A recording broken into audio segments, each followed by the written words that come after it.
I'm not. I used to be a radio moderator for many years. Okay. And I don't have to do the content. You have to do the content.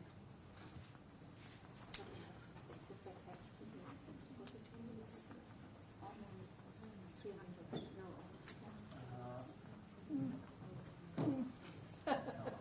I mean, it's just thousands. These are for the non.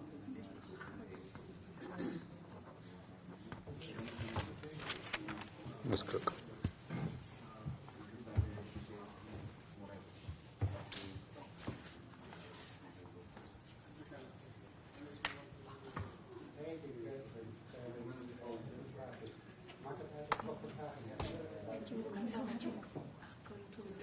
So you're going to stand in? No, I don't. No, she's coming, sorry.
You're right.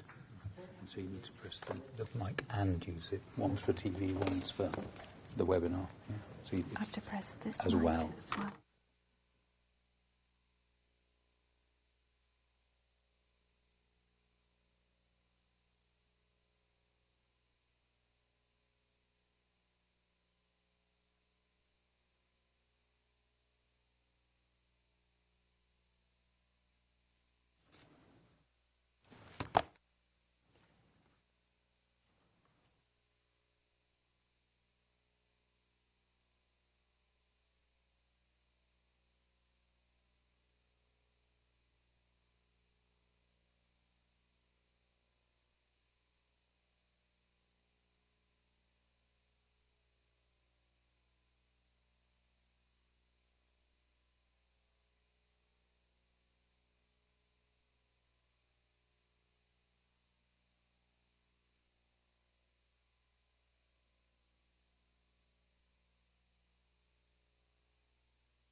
Good afternoon, everyone. I welcome all of you to this press briefing today. My name is Marie-Agnes Heine, and I'm the head of EMA's Communication Department. We are holding this press briefing today from our premises in Amsterdam. Today, the Safety Committee of the European Medicines Agency, the PRAC, concluded its review of very rare cases of unusual blood clots in people in the US who received the COVID-19 vaccine Janssen. This vaccine has been authorized in March for use in the EU, but has not yet been broadly rolled out. During this press briefing, we will inform you about the outcome of the discussions by the PRAC and the details of the committee's assessment. I'm delighted to have here with me Mrs. Emer Cook, EMA's Executive Director, Dr. Sabine Strauss, the Chair of EMA's Safety Committee, the Pharmacovigilance Risk Assessment Committee PRAC, and Dr. Peter Arlett, the Head of Analytics at EMA, who can provide additional information about the data and additional studies that will be carried out. Before we start, I want to explain how we plan to run this press briefing. Please note that your microphone is disabled by default for the duration of the press briefing. We will first hear short remarks by Mrs. Cook and Dr. Strauss, and after that we will have about half an hour for questions. Once the question and answer session starts, please raise your hand in WebEx if you want to ask a question. Today's briefing is being broadcast via YouTube and Europe by satellite. The footage can be used for free by all media. You will find the respective links in the invite you received. I'm now handing over to EMA's Executive Director. Mrs. Cook, please. Thank you very much, Marie-Agnes, and good afternoon, ladies and gentlemen, and welcome to this press briefing. We're here today, as Marie-Agnes has said, because the PRAC has now concluded its review of incidences of thromboembolic events, unusual blood clots with low blood platelets following vaccination with the Janssen COVID-19 vaccine. Those of you who have been following this will recall that the PRAC already anticipated this review on the 9th of April and published that it was starting the review already then. In the meantime, we have now heard of 8 cases of these very rare side effects as part of the rollout in the US, where the vaccine has been given to over 7 million vaccinees. So it was very important for us to accelerate the review, particularly because the vaccine was due to be rolled out in Europe very shortly. I must stress that we have seen no cases in the EU, but in fact rollout in the EU has been there has been very little rollout, and a lot of countries are waiting for the outcome of this review to ensure that we have the right information about the product to allow it to be rolled out safely. So on 13th of April, we were informed of the 8 cases in the US following the vaccination of about 7 million people. Now, this is a very rare effect, but it also makes it very important for doctors and patients to be aware of the signs so that they can spot any concerns and seek specialist help as soon as possible. Early intervention by a specialist can change the outcome. In our review, we worked very closely with the US FDA, and we have had no European cases. I want to also stress that the investigations are planned to continue and that we are requiring the company Janssen to perform additional studies, and we'll give you more details on those additional studies that are being requested. We're also commissioning our own independent research on thromboembolic events associated with the different vaccines. This weekend, the global death toll from COVID-19 has surpassed 3 million cases worldwide, and there are still thousands of people dying every day. And I don't need to tell you that there is untold human suffering behind all of these cases, and these vaccines play an immensely important role in combating this pandemic. When vaccines are rolled out to a large number of people, it is possible that very rare side effects can occur. and these will not necessarily have been identified in the clinical trials. But because we have a very good pharmacovigilance system in place in Europe, we can spot these events very quickly, and we can take action to make sure that healthcare professionals and patients are aware and can take necessary action. So it's really showing that the system works. And I have to say, in this case, the fact that PRAC is making a recommendation before the rollout in the EU is really a sign of proactivity and accelerated review. The scientific assessment that PRAC has concluded on today will allow vaccination programs in member states to take decisions on how to roll out this vaccine based on their national situation, which includes details on infection rates, hospitalization rates, ICU admissions, vaccine availability, and so on. So with that, I'd like to hand over to Dr. Sabine Strauss, who's been chairing our PRAC and has led this committee to its conclusion. And of course, with Dr. Strauss and Dr. Arlett, we are available to answer any questions that you may have. Thank you very much. Thank you very much, Ms. Cook, and good afternoon. After a careful review of the cases of blood clots combined with the low platelets reported after vaccination with Janssen's COVID-19 vaccine, the PRAC has concluded that there is a possible link between the occurrence of these blood clots combined with the low levels of blood platelets, thrombocytopenia, and the vaccination with the COVID-19 vaccine Janssen. The product information will be updated to reflect this information and will include a warning and an update of the side effects. I will take this opportunity to provide you with some more details on the review by the Pharmacovigilance Risk Assessment Committee. At this moment, we have reviewed the available data, and the evaluation of these data revealed 8 case reports of interest, which included severe cases of venous thrombosis, mostly at unusual sites, such as cerebral venous sinus thrombosis, CVST, splanchnic vein thrombosis, which is in the abdomen, as well as arterial thrombosis. And what's very important with these cases is that they all had concomitant thrombocytopenia, low platelets levels. All the reported cases occurred in the US, as you heard before, and one of these events was already reported in the clinical trials, while 7 occurred after the rollout of the vaccine in the United States. And at this moment, there have been more than 7 million people vaccinated with Janssen COVID vaccine in the United States. The reported cases occurred mostly in women under 60 years and within the first 3 weeks after the vaccination. A fatal outcome has been reported.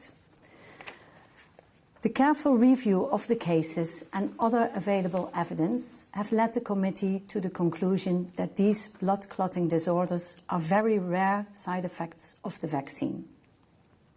However, our work does not stop here. We will analyze any new data and any new evidence as it becomes available and provide updated guidance as needed. At this moment, it's not possible to identify clear risk factors for the occurrence of these very rare events, such as gender or age.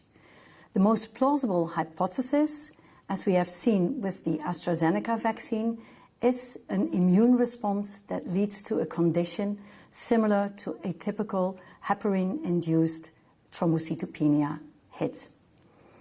It's very important that healthcare professionals and those people coming for vaccination are aware of the possibility that these risks may occur and that they should look out for possible signs and symptoms that usually occur within the first 2 to 3 weeks following vaccination. These symptoms include shortness of breath, chest pain, swelling in the leg, persistent abdominal pain, neurological symptoms, including severe or persistent headaches or blurred vision, skin bruising beyond the site of injection. People experiencing any of these symptoms after vaccination should seek medical assistance. If treated early, healthcare professionals can help those affected in their recovery and avoid further complications. Blood clots, which occur in combination with low levels of blood platelets, require specialist clinical management. Healthcare professionals should consult applicable guidance and/or consult specialists, for example, hematologists, specialists in coagulation, to diagnose and treat these cases.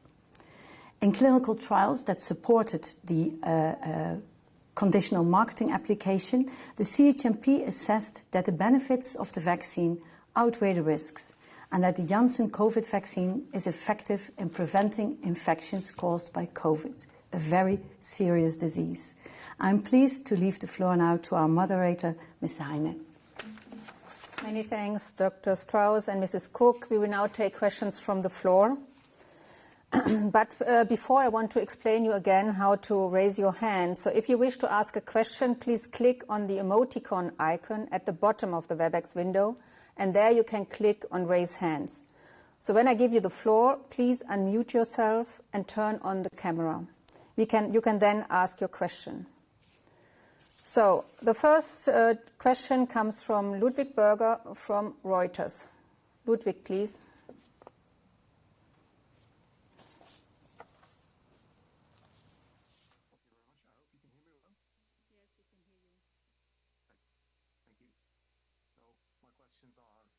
You mentioned there's a similarity in the conditions observed after the people received either AstraZeneca or the Janssen vaccine.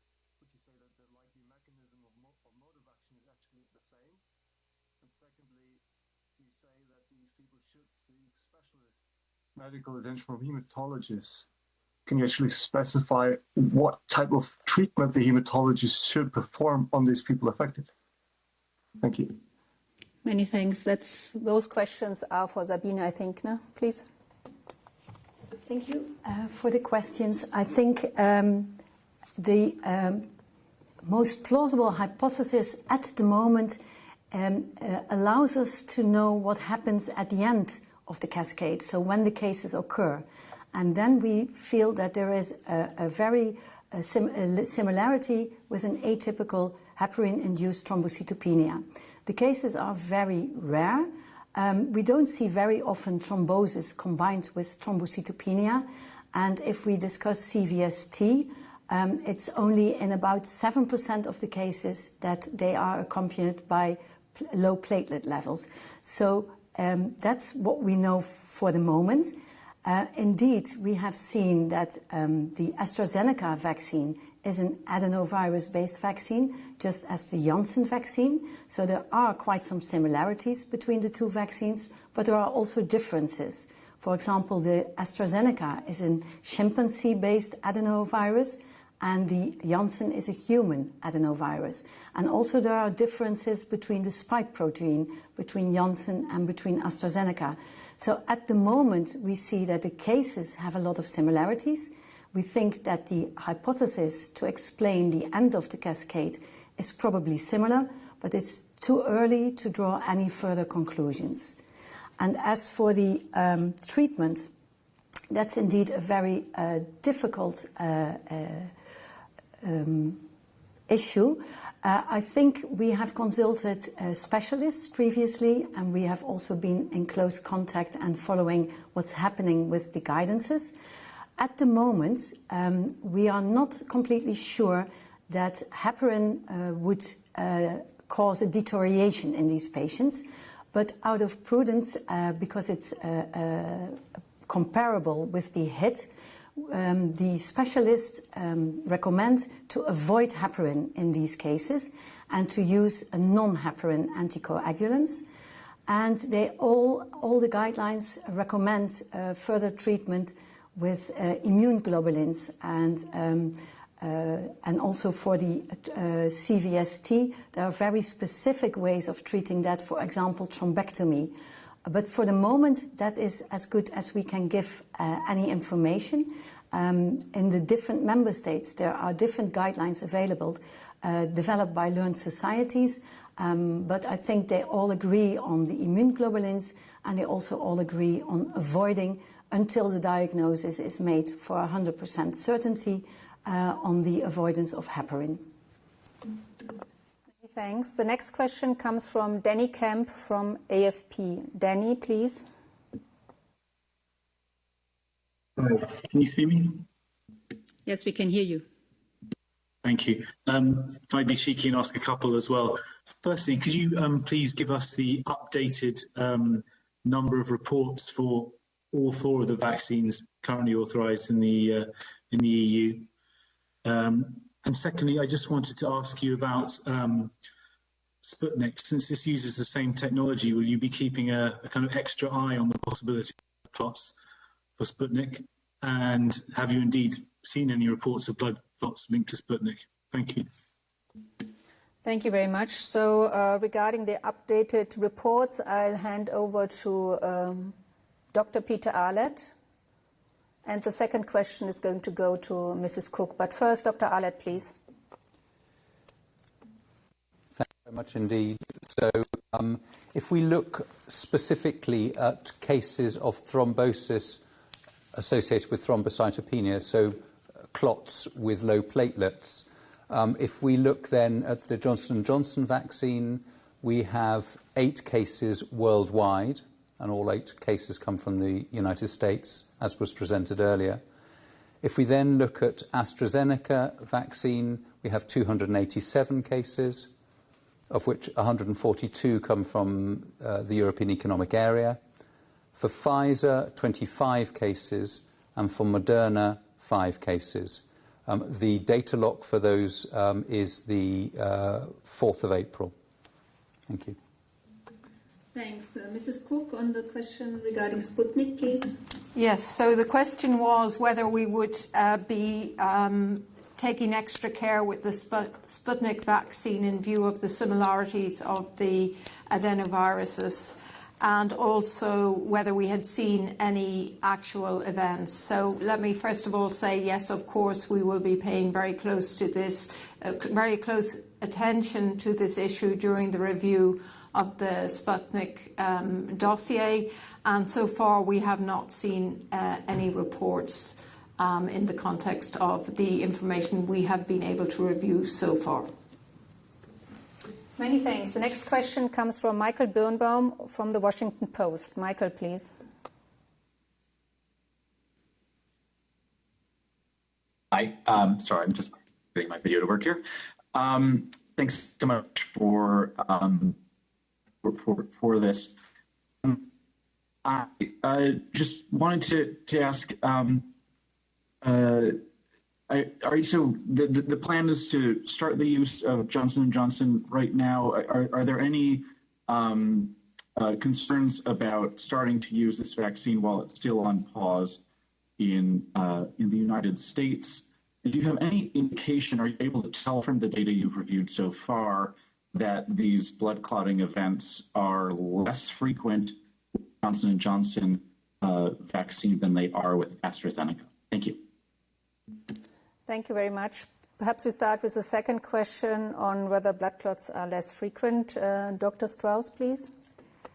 Thank you very much for that question. That's, of course, a very relevant one. And I think at the moment, we don't know. What we do know is that because we started with AstraZeneca, people in Europe are very aware of it, and we receive probably more reports now. So the reporting might be more aligned with the occurrence. As for the cases that have been reported in the US, we are not. It's what we discussed also with the FDA colleagues is that, of course, as we have seen, some of the cases can occur up until 3 weeks after the vaccination. So they paused it now for since April 13. So we still have to wait and see if there are more cases coming in. So it's too early to say anything about the real occurrence of the cases. What we do know is that at the moment we have around 7 million vaccinated people in the US, and we have at this moment in time 8 cases. So there is still no way of telling that it would occur less frequently or more frequently than with AstraZeneca for this moment in time. Many thanks, Dr. Strauss. And Mrs. Cook, are you going to respond to the question on whether there are concerns now in case that now the Janssen vaccine is being used? Yeah, no, thank you very much. And I think it's a very important question, and this is exactly why PRAC has done the review, to make sure that we have got these very rare side effects listed, so that healthcare professionals and vaccinees can be aware in the very rare event that these may happen.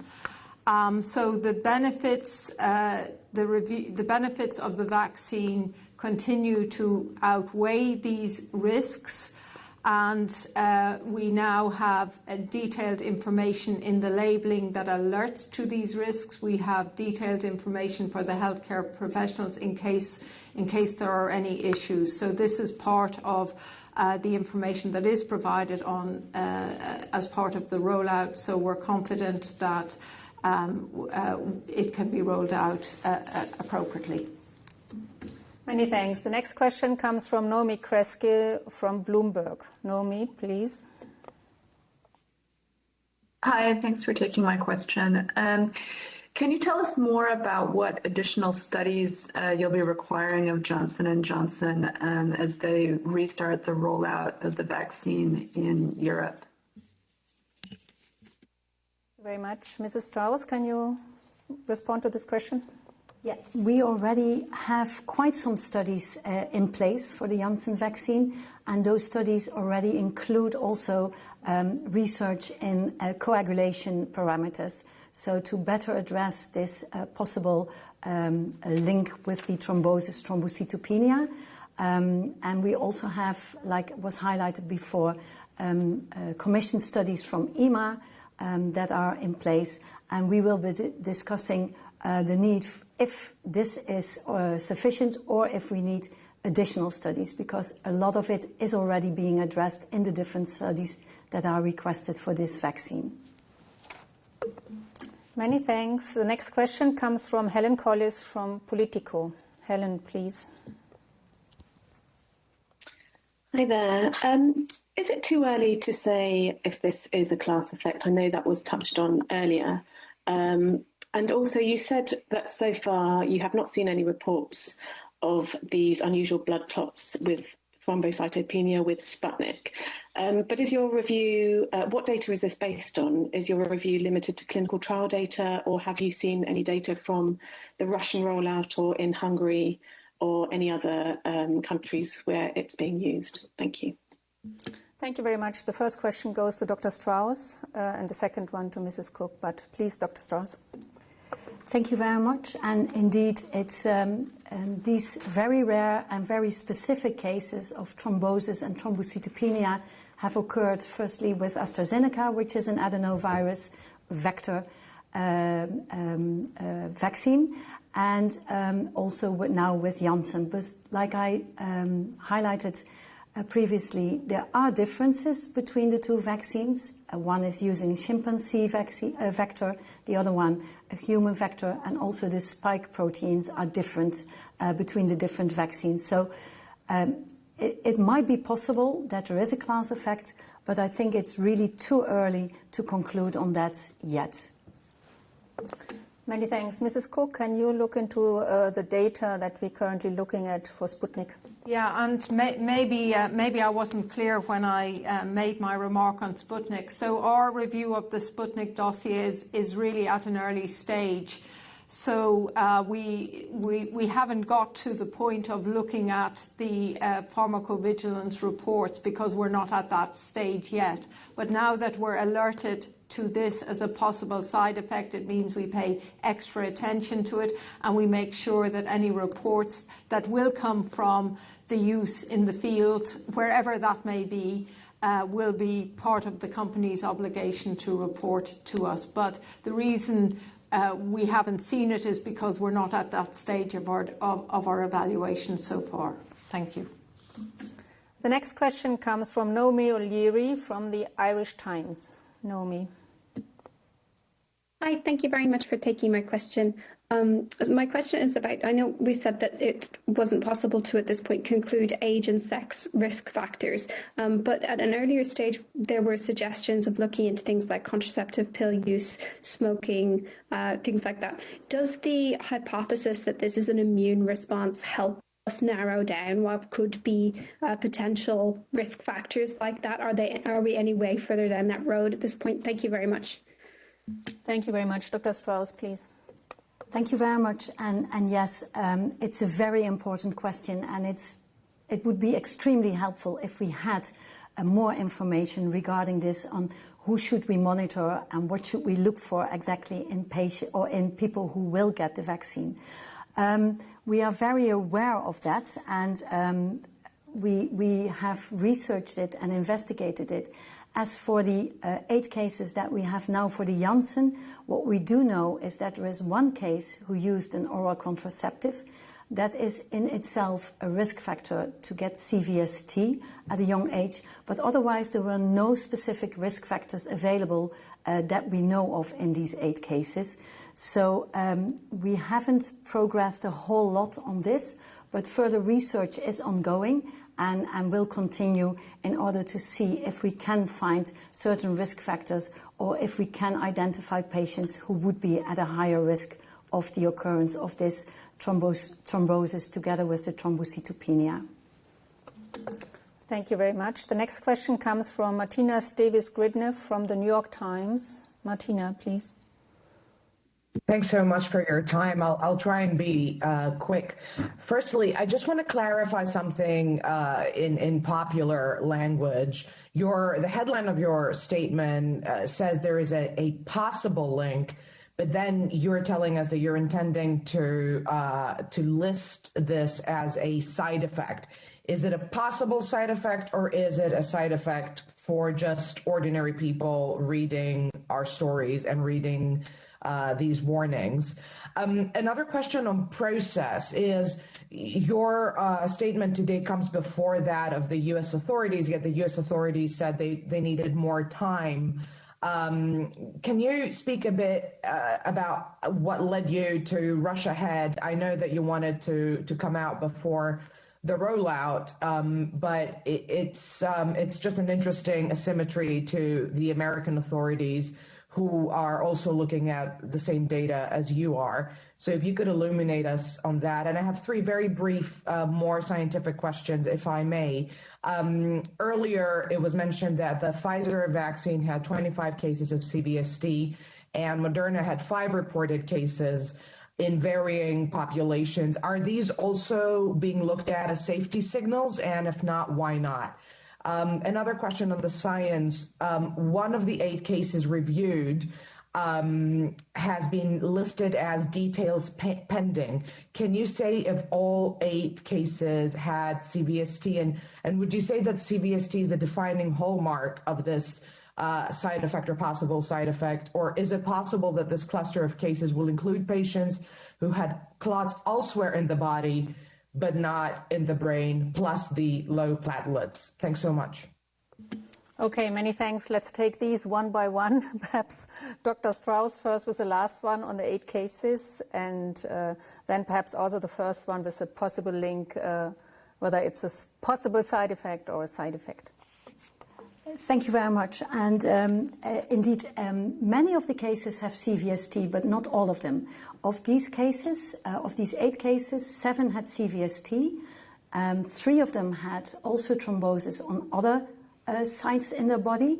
So it's not only CVST, it's mostly thrombosis at unusual sites, like in the brain, like in the abdominal vessels, together with thrombocytopenia. So it's not only CVST here. As for the other questions, whether this is a signal, well, what we do is we look at those cases, and as we have said before, CVST and thrombosis occur also in the general population. What we have here with the CVST and the unusual thrombosis, together with the thrombocytopenia, those cases are rare, and they do not occur in a high frequency, background frequency in the general population. And what we try to do is to look at what we see in the number of cases, so the observed, and we try to relate that to the number that we expect in the population. If we look at the AstraZeneca and the Janssen, then both of them had a higher occurrence we observed than what we would expect based on the background incidence of these cases and events. While in the Pfizer and the Moderna, in view of the population that has been exposed to the vaccine, we only have such a limited number of cases available that there is not a real signal yet available, or not a real signal. It's very rare cases. I think that if you look at the exposure in the Pfizer, it's only in Europe more than 59 million. And I think I also have the data on US. They have looked at it, and there is no signal there. And the same holds true for the Moderna. There was, for example, in the cases that were identified in the US, there was no thrombocytopenia. And for now, the cases that we have seen with the other vaccines, the observed is lower than what we would expect in the population in view of the number of vaccinated people that we have available. Thanks, Dr. Strauss. There was also this question about, whether it's a possible link or a side effect. Thank you for reminding. Yes, and what we do is, if we feel that there is only a need for a warning because we are thinking and we need to further research an event, then it's only a warning in 4.4 in the summary of product characteristics in Europe. But if we feel that there is a possible link and therefore a possible association with the use of the vaccine, we add it to 4.8 because we feel that there is sufficient evidence to state that people should be careful because there might be indeed an adverse event that's very severe and serious. And in these cases that we have seen here, is occurring very, very rarely. Thank you very much. So we still have one question to respond to, which is, why we went ahead of FDA, and I give this question to Mrs. Cook to respond. Well, I'm not sure whether I'm the right person to respond to this, but I think it is very important to put this in the European context where we have already had experience of looking at very similar cases with the AstraZeneca vaccine, and in fact we have been studying this for more than, I think the first cases were early March, so we were looking at it from early March until we're still looking at it, but we came up with our conclusion on the 8th of April. So we had already done a very detailed review of the risks and cases in the AstraZeneca vaccine, which gave us the experience to come to a conclusion in the context of the Janssen vaccine, and a very similar conclusion in both cases. Many thanks. The next question comes from Norway. Oda Skietne. Oda, please. Confirm that you can hear me, please. Yes, we can hear you. You cannot say exactly what mechanism causes these rare side effects, but with AstraZeneca and Johnson & Johnson, could you walk us through some of the theories as to why this happened? What causes this immune response and where the problem might be? Dr. Strauss, yeah? Yeah, I wish I could. What we do have is an explanation what's happening once somebody gets this probably immune-related adverse event. We then know that platelets start clotting, that there is at the same time a clotting in certain areas that are very unusual, but we do not yet know what is the cause, the actual cause of this occurring. It would be very helpful if we would know beforehand whether it might be a kind of genetic disorder or something else in the blood vessels. But At this moment in time, I know that there is a lot of research ongoing in order to try to resolve this and to try to elucidate the factors that may contribute to the occurrence. But like I said, what we do know is that at the end of the cascade, but that's only helpful in order to provide further treatment and to be aware of the cases and for healthcare professionals to know that this may occur and that patients need a specific treatment. But we do not know yet what exactly causes the occurrence of these rare events. Many thanks. The next question comes from Francien Itema from NOS. Francien. Hi, thanks for having my question. I'm wondering, how sure are you about this causal relationship? Because with AstraZeneca, you said we see a strong association. I am curious how strong the association is here with the Janssen vaccine. And the second question is, 2 weeks ago, we also talked about Janssen, Moderna, and Pfizer. And then you said for all those 3 other vaccines, we don't see that it is higher than what you would expect. And then we talked about 4 cases in, if I remember correctly, 4.5 million people. Now we have 4 more cases and 2.5 million people more who are vaccinated. What changed in the meantime? Because I'm not understanding that completely. Thank you very much. Dr. Strauss, please.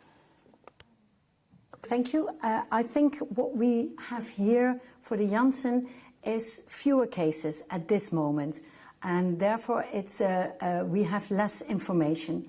But the cases that we have seen are very similar to the cases that we identified for AstraZeneca, so the thrombosis at mostly unusual places and the thrombocytopenia. And based on the information that we have already assessed previously and the knowledge that we gained and the information that has become available around these cases, because there's a lot of research ongoing and there are several centers in Europe doing a lot of work on this in order to further progress with this, rare event. We felt that based on this quite limited number of cases, also in view of the number of exposed, the fact that it is thrombosis together with thrombocytopenia, and that doesn't occur very often, like we said, we felt that here the association is also clear. And I think because we had for AstraZeneca more cases, it was easier to come to that decision. But based on the fact that the cases that we have now reviewed have such a striking similarity, we feel confident that we also here have a strong association with the vaccination and sufficient information to update and provide information in 4.8. Because like it was also already stated, the most important thing here is it's very rare, and therefore it's very difficult for healthcare professionals to recognize these cases. If these cases are recognized on time and receive adequate treatment, a lot of the complications can be prevented. So it's important that healthcare professionals, but also people who get vaccinated, are aware of this, and therefore it's important that we provide this update in the SMPC also for the Janssen vaccine. There was this additional question about what has changed since we had our last press briefing and the different numbers. I think that based on the additional information that we received from our FDA colleagues, we felt that the observed versus expected changed, and that there is more information available to suggest that these very specific cases are indeed linked to the vaccine. Thank you very much. So next we have a question from Kai Kupferschmidt. Kai, please. Thank you very much.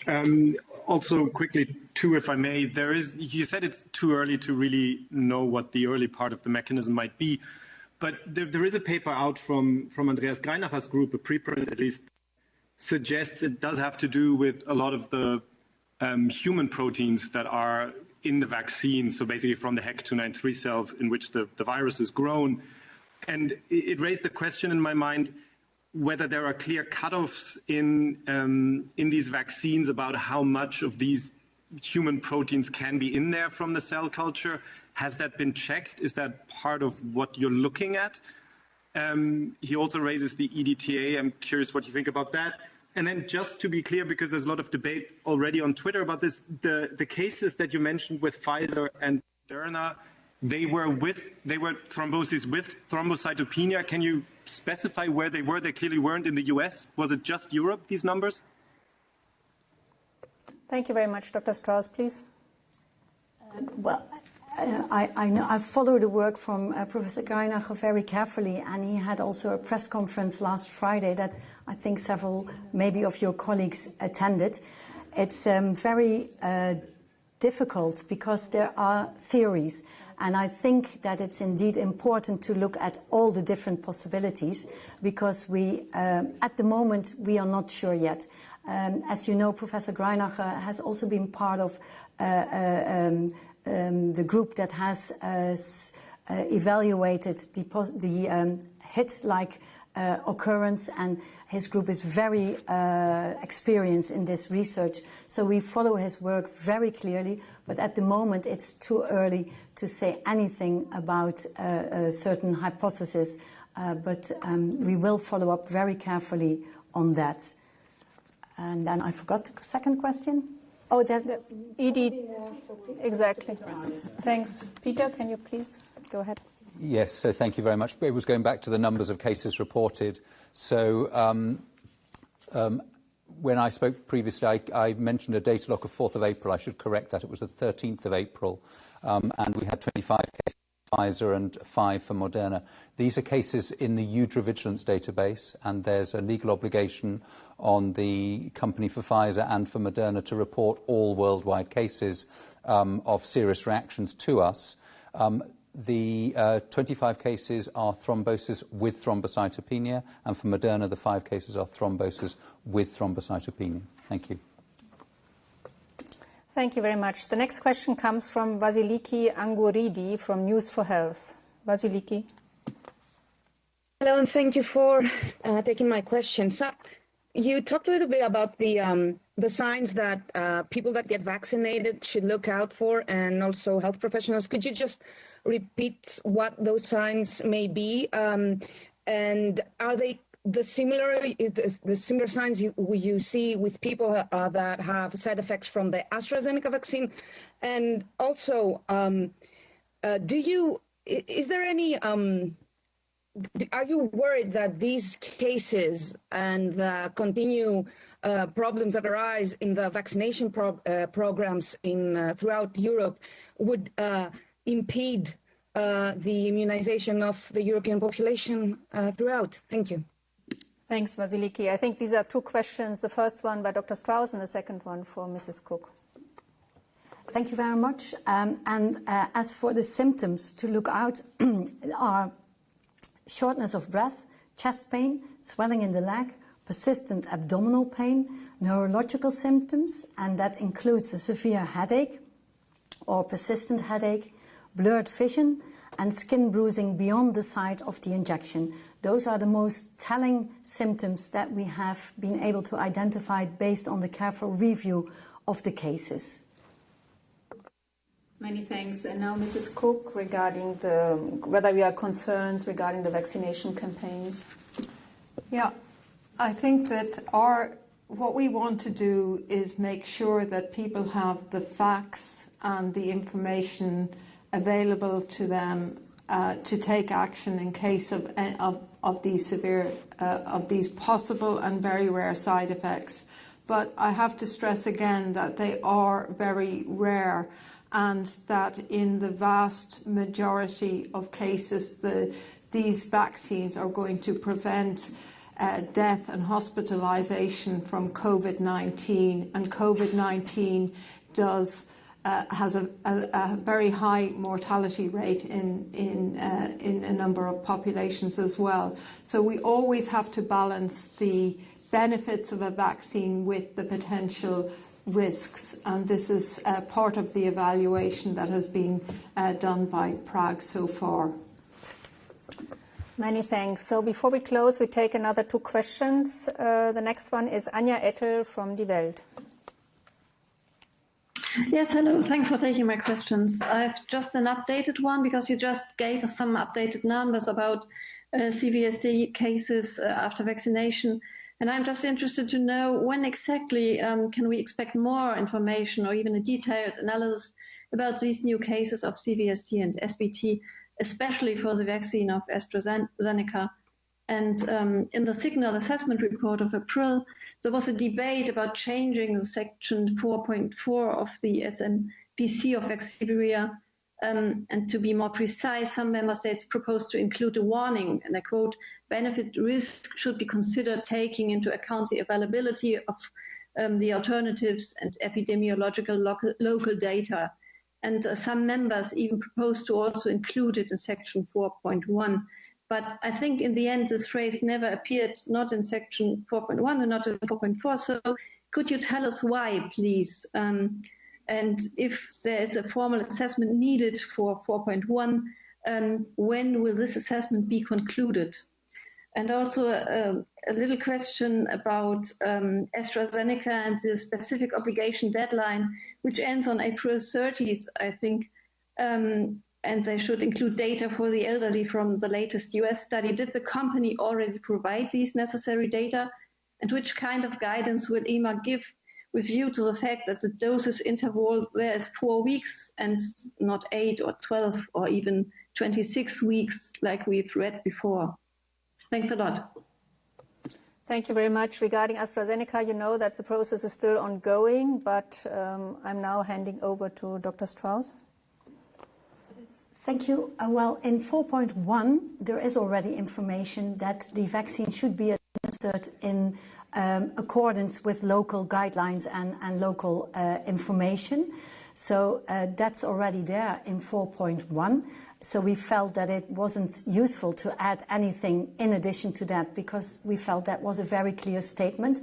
And the same holds true for 4.4, because we felt that it was already there, and that the different member states may have different considerations in how they use the different vaccines. So that's why we didn't add it to AstraZeneca, and we also didn't add it to Janssen. And the main reason there is that it's already reflected adequately and sufficiently in 4.1.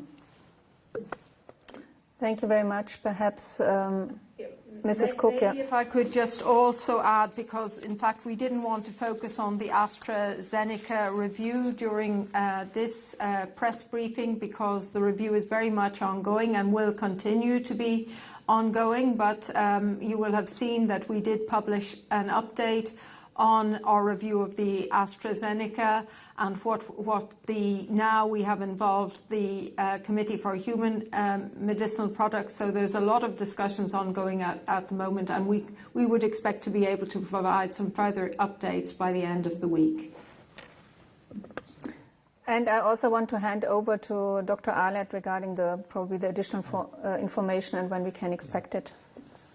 So thanks. Just to complement the previous two answers, Annie, you asked about cerebral venous sinus thrombosis, and it is true that most or many of the cases that we're talking about in the numbers provided relate to cerebral venous sinus thrombosis, but overall they are thrombosis with thrombocytopenia. So it's a larger set, if you like, than just the cases of cerebral venous sinus thrombosis. So just a point of accuracy.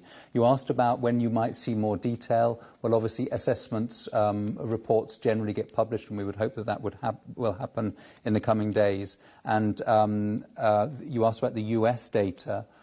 These have not yet been submitted to the European Medicines Agency, but we are anticipating in the weeks ahead that data may be submitted, and of course as soon as it comes in we'll then have an opportunity to look again at the levels of benefits in different populations. So thanks very much. Thank you very much. The last question comes from Aude Le Cribet from Medscape. Aude, please. Hi, thank you for taking my question. So I have a question about the eight cases. Could you give the sex ratio, the number of different types of thrombosis locations for these 8? I think you just said 7 sinus thrombosis, but the 3 other locations, I don't know what they were. And also the age of each of these 8 patients, please, is my first question. If I understood you correctly, you wanted details on the specific 8 cases with the Janssen vaccine. Yes, Dr. that's Strauss? it. The sex ratio, the age of the patients. Thank you. I cannot give you all 8 ages, but they are between 18 and 49, these cases. I think the median age is 33. We had, from the 8 cases, we had 7 CVSTs, 1 case with a deep vein thrombosis and thrombocytopenia. So like it was stated already by Dr. Peter Arlett, that's the telling sign, I think, thrombosis in combination with thrombocytopenia.